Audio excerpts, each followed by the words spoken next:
Guys, nakakabit na yung bagong regulator. Ito yung luma. So ulitin ko guys. So ang motor na to ay maraming issue.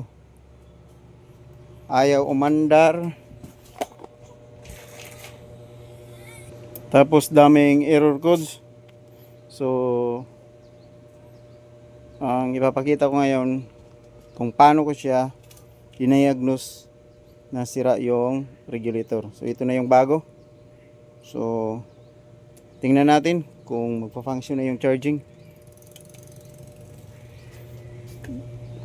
So gamit ako nito. Ito yung papatunay natin na yung diagnose ko is kung tama ba talaga. Ingay ng aso. So yan.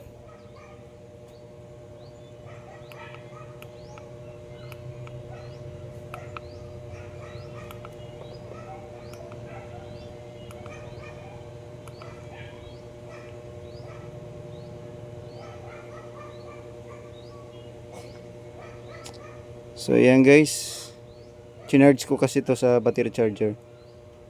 So yan yung result niya. So dapat pag proceed natin, pag start engine natin, didiretso yan.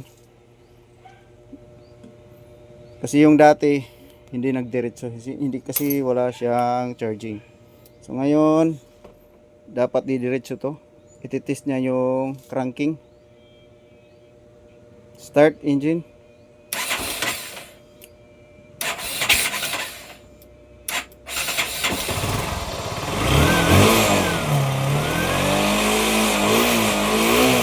Yan, RPM detected na.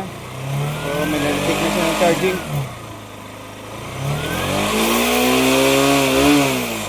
Ayan, cranking normal. Proceed. Charging test.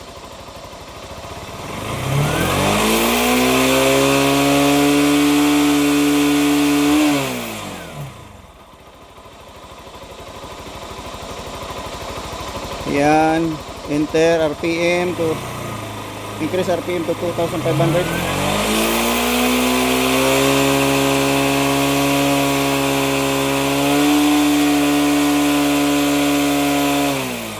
Ayan, may charging na siya.